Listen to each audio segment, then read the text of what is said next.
Hi, this is Kelly Tolman, and welcome to Literature Discussions. In this recording, I'm going to talk about some of the ideas that are explored in Chapter 2 of Lord of the Flies. Unlike Chapter 1, the title of this chapter is fairly easy to explain by the end of the chapter, although there are certainly more events that occur here than just accidentally lighting the jungle on fire. The first topic I want to look at in Chapter 2 is the initial debate about what they are going to do. They've elected Ralph, and they set up some rules, which we will talk about later. But their first big decision is, what are they going to do? The major choices are build shelters, make a signal fire, or find meat. All of these seem important. They need shelter, they need nutritious food, and they need to get rescued. But what do these choices imply? Building shelters implies that they are going to be on the island for a long time and they need to settle in. In his own mind, Piggy probably is not thinking about becoming a permanent resident, but the very idea of building a shelter implies a longer stay than the idea of building a signal fire. This decision to build shelters also implies a little bit more fear, that is to say, less confidence in a quick rescue. Likewise, the idea of hunting for food also implies a longer stay, but with a difference. We don't really get the feeling that Jack is much worried about the future either way. He wants to hunt, but what are his motives? Is he seriously worried about the health of the other boys, or is he just in it for the fun? Or does he have some other motive or combination of motives? And unlike building shelters, hunting for food doesn't imply a super long stay, just that they're not going to be rescued tomorrow. Finally, what is Ralph after? Clearly, they aren't likely to be rescued in one day. Piggy is pretty persuasive with his arguments that they will probably be on the island for at least a few days, and probably longer. So why do you think Ralph is so firm in his choice to build a signal fire? What does it say about him and his personality?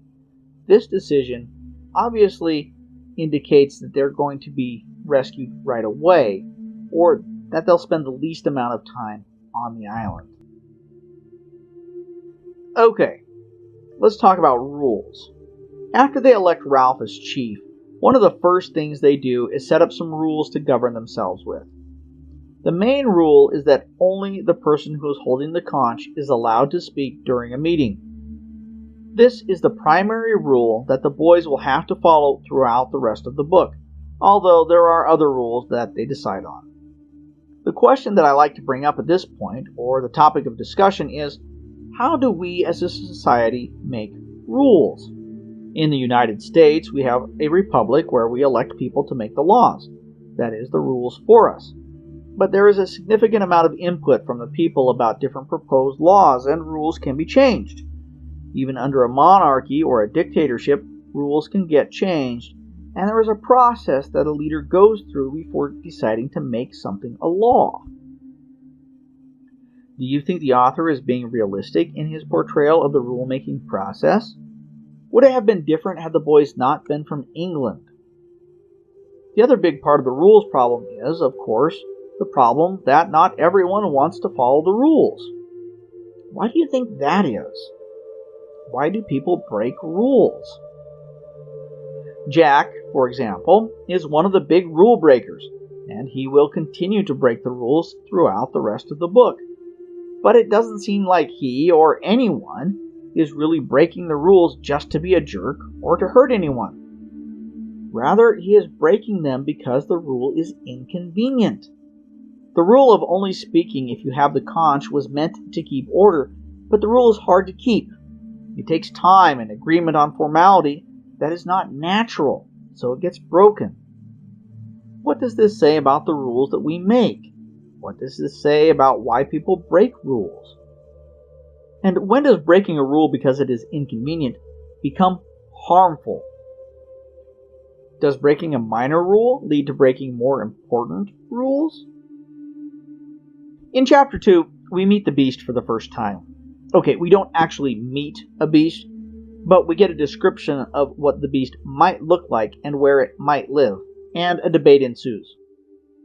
Is the beast real or not? The main three voters are Piggy, Ralph, and Jack. Piggy is firmly on the side of science. There is no beast. It is physically impossible for a beast to survive on this island because there is not enough food and it could not have migrated there. Ralph agrees, but his reasoning is much less rational. To him, there is no beast because there just can't be. He doesn't give good or strong reasons. Then we have Jack, who suggests that there might be a beast.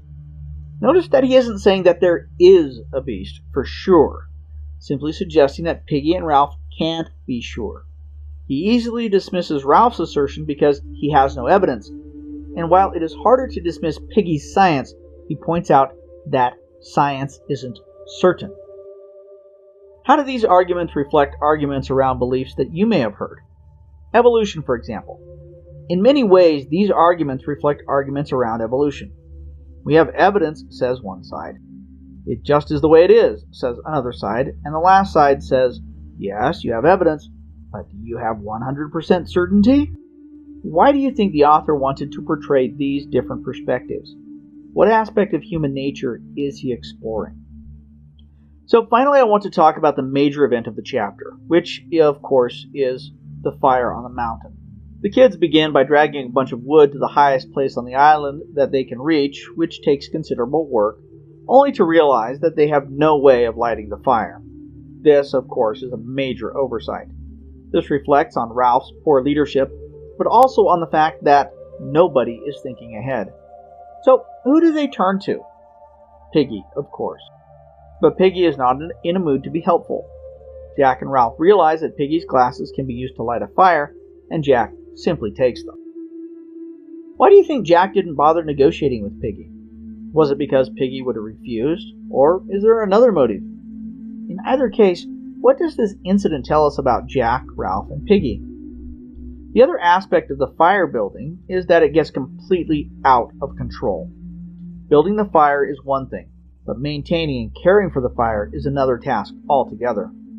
In their delight with finally getting the fire going, the boys completely lose track of everything else. They pile on the wood and ignore Piggy's pleas to get his glasses back, and they lose track of the younger children. At the close of the chapter, Piggy realizes that the boy with the mulberry-colored mark on his face has disappeared, and the fire hasn't really done any good for anyone. So what does this event tell us? What is the author trying to communicate? Is he simply pointing out the lack of foresight that children have? Or is he making a bigger commentary about how humans operate? Are there events in our culture that reflect this behavior? Projects that have been started and then gone wrong, sometimes with disastrous consequences? What about the interaction between the decision makers and the people with the technology? Piggy has the means to start the fire, but he isn't the one who makes the choice or has the power. What does this suggest about the interactions between government and science or technology? Of course, these are only a few of these many questions that could be asked, and of course there are a lot of other elements that could be focused on. So if you have other ideas, that's wonderful. Thank you for tuning in to Literature Discussions with Kelly Tolman, and be sure to check out all of my video and audio content at literaturediscussions.com.